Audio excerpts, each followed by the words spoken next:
कांग्रेस वरिष्ठ नेता एवं सुजानपुर विधायक राजेंद्र राणा ने हमीरपुर के सर्किट हाउस में अधिकारियों की बैठक की अध्यक्षता की। विधायक राजेंद्र राणा ने बैठक के दौरान सुजानपुर विधानसभा क्षेत्र में चल रहे एनएच कार्य में देरी के लिए अधिकारियों की क्लास लगाई और सड़क कार्य में बरती जा रही अनियमितताओं को दूर करने की बात कही।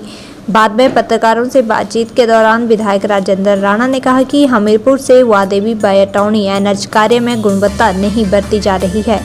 राणा ने सांसद अनुराग सिंह ठाकुर पर भी इस मामले में चुप्पी साधने का आरोप लगाया है और कहा है कि सांसद भी लोगों की समस्याओं को अनदेखा कर रहे हैं।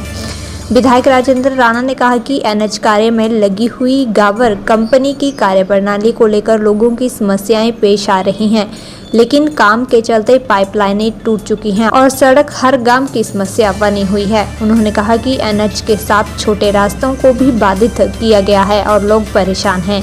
उन्होंने कहा कि एनएच कार्य में गुणवत्ता नहीं होने पर भी सवाल उठ रहे हैं, जिससे कंपनी को कहा गया है कि 2 दिनों के अंदर पेयजल पाइपों को ठीक किया जाए और अगर कंपनी नहीं मानती है तो पुलिस विभाग को हिदायत दी गई है कि कानूनी कार्रवाई करते हुए एफआईआर दर्ज की जाए।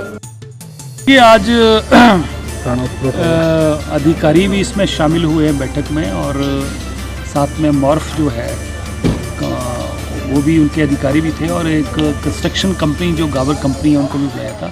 आप जानते हैं कि हमीरपुर से ये लगभग सरका घाट तक ये 40 किलोमीटर का जो रोड नेशनल हाईवे 03 बन रहा है, इसमें लोगों को कई तरह की समस्याओं का सामना करना पड़ रहा है। जब से ये कंस्ट्रक्शन शुरू हुई है तब से लोगों को भारी दिक्कतों का सामना करना पड़ रहा है। सबसे बड़ी जो दिक्कत आ रही है कि इसमें जो पाइप लाइनें हैं या लोगों को पानी के कनेक्शंस हैं वो सारे के सारे डिस्टर्ब हो गए। 15-15 दिन, महीना 1 महीना लोगों को पानी नहीं आ रहा है। हालांकि मैंने इससे पूछा है कि जो मॉर्फ का इस गावर कंपनी के साथ एग्रीमेंट हुआ है, उस एग्रीमेंट में ये तय है कि आप किसी भी पाइप को आप उखाड़ेंगे तो इसको रेस्टोर भी साथ साथ में करेंगे। तो लोगों को परेशानी आ रही है, दिक्कतें आ रही हैं। दूसरा ये जो नेशनल हाईवे बन रहा है, इसमें जहाँ जहाँ छोटे छोटे लिंक रोड हैं वो सारे डिस्टर्ब कर दिए इन्होंने। मैंने कहा कि उनको बिल्कुल रिस्टोर करिए, क्योंकि कहाँ 50 घर हैं, कहीं 20 घर हैं, कहीं 10 घर हैं, उनको जो लिंक रोड जाते हैं, गाड़ियाँ जाती हैं, वो सारे के सारे जो है इनको रिस्टोर करो। और तीसरा बात यह है कि कंस्ट्रक्शन जो हो रही है उसकी मैंने PWD इंजीनियर भी बुलाए थे, एक्सन बुलाए थे, IPH के अधिकारी आए थे, SDM साहब आए थे, तहसीलदार, पुलिस के ASP आए थे। तो इसमें उनसे पूछा गया है कि भाई ये जो कंस्ट्रक्शन हो रही है इसकी जो क्वालिटी है वो बहुत पुअर है। मैंने अपने PWD के एक्शन से भी पूछा, वो NH में भी रहे, उन्होंने भी कहा कि कंस्ट्रक्शन बहुत पुअर हो रही है, आने वाले दिनों में सड़क में प्रॉब्लम आएगी। और दूसरा ये तय हुआ है कि लोगों का जो पानी डिस्टर्ब किया जा रहा है, पानी की पाइपें जो तोड़ी जा रही हैं, उनको 2 दिन के अंदर अंदर रेस्टोर करें और तोड़ने से पहले उस इलाके के लोगों को जानकारी दी जाए कि भाई इस इलाके में 2 दिन पानी नहीं आएगा। तो ये सारी चीज़ें तय हुई। अगर ये लोग नहीं मानते हैं और फिर भी लोगों को डिस्टर्ब करते हैं और लोग परेशान होते हैं तो पुलिस विभाग को हिदायत दी गई है कि इनके खिलाफ जो है कानूनी कार्रवाई की जाए, इनके खिलाफ FIR दर्ज की जाए और इनको जो है इसके ऊपर जो है वो कानूनी कार्रवाई अमल में लाई जाए। ये सारी चीज़ें तय हुई हैं। विधायक राजेंद्र राणा ने कहा कि केंद्रीय मंत्री अनुराग सिंह ठाकुर ने भी एनएच मामले को नहीं उठाया है और क्षेत्र के लोगों को समस्याओं से जूझना पड़ रहा है। उन्होंने कहा कि विधानसभा में भी मामले को उठाया है, तब उक्त कंपनी हरकत में आई है। उन्होंने मांग करते हुए कहा कि सांसद के द्वारा केंद्र में एनएच के मामले को उठाते और इस काम में कंपनी के साथ किसकी सांठगांठ है। उन्होंने मांग करते हुए कहा कि एनएच कार्य में क्वालिटी का काम क्यों नहीं हो रहा है, इसकी जांच की जाए। मीटिंग में हमने कहा है कि हमारी समझ से परे है कि इस क्षेत्र के जो हमारे मेंबर पार्लियामेंट हैं, ऊपर से मंत्री भी हैं, उन्होंने एक बार भी इस मामले को नहीं उठाया। और ये मामला जो है मॉर्फ जो है ये केंद्र का विभाग है, रोड सरफेस डिपार्टमेंट जो है ये केंद्र का विभाग है और यहाँ के सांसद को चाहिए था कि वो केंद्र सरकार के साथ जो विभाग है उससे बातचीत करके इस इलाके के लोग जो परेशान हो रहे हैं, पिछले 1.5 साल से लोगों में त्राही त्राही मची हुई। इस मामले को मैंने विधानसभा में उठाया, उसके बाद थोड़ी विभाग जो है ये मॉर्फ जो है और साथ में जो गावर कंपनी हरकत में आई, मैंने इनको कहा कि आप मुझे ये बात समझ आइए कि आपने 40 किलोमीटर ही सारी की 40 किलोमीटर ही सड़क उखाड़ दी। आप इसको पैचेज में बनाते, 5-5 किलोमीटर का स्ट्रेच ले लेते, और ताकि सारे लोग डिस्टर्ब नहीं होते। और दूसरा जो सड़क है, एक जो उखाड़ दी है उसको कम से कम जो गाड़ियाँ जा रही हैं उसको चलने योग्य तो बना दीजिए। खड्डे पड़े हैं, कोई नोबडी बॉदर, तो सारी चीज़ें तय हुई हैं और इनके साथ सख्ती के साथ निपटने वाले हैं। और दूसरा हमने ये कहा कि जिनकी जिम्मेवारी बनती है, हमारे जो मेंबर पार्लियामेंट है, सांसद हैं, वो इसकी तरफ ध्यान ही नहीं देते हैं कि उनको चाहिए था कि केंद्र का विभाग होने के नाते इसको मामले को केंद्र के उस सरफेस डिपार्टमेंट से उठाते, ताकि जो मॉर्फ है इनको हिदायत दी जाती।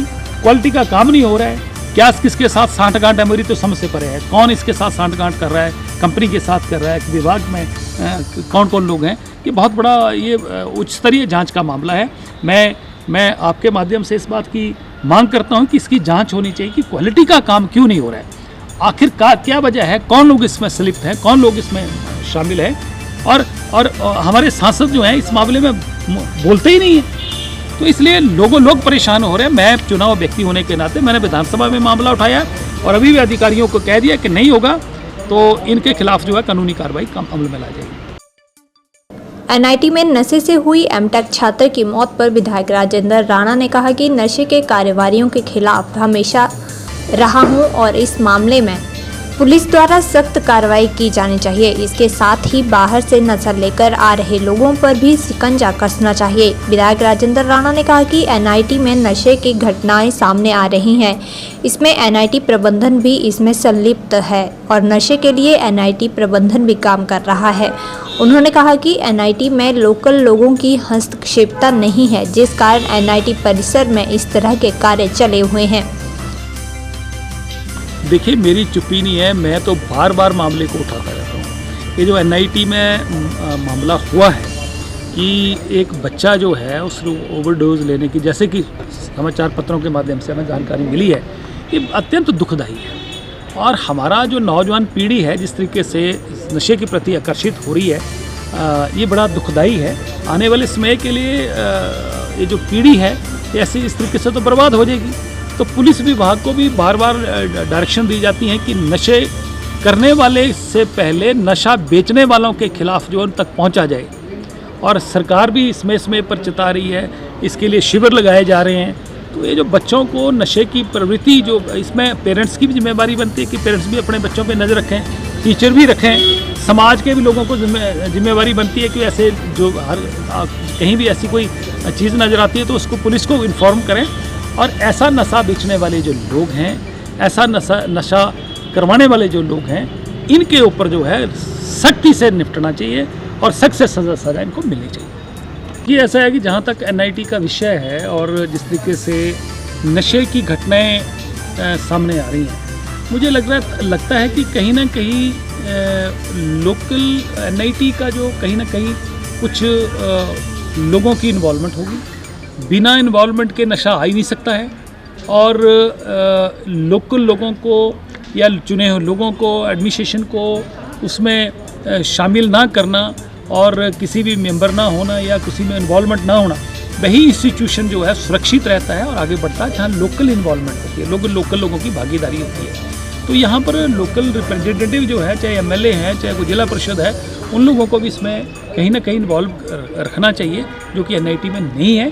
परंतु जहाँ तक नशे का प्रश्न है, नशे की जो घटना घटी है, नौजवान बच्चा चला गया, ये बड़ा दुखदाई है और इसके पीछे पुलिस को भी गहराई तक जाना चाहिए। और एनआईटी जो है इनको अपने जो डिपार्टमेंट है, इनको भी इसकी गहनता से इसकी जो है वो जांच करनी चाहिए कि आखिर इतना शानदार, इतना बढ़िया इंस्टीट्यूशन यहाँ हमीरपुर में है और ऐसी घटनाएं इसमें घट रही हैं, तो इस पे जो है बड़ा सख्ती से निपटा जाए।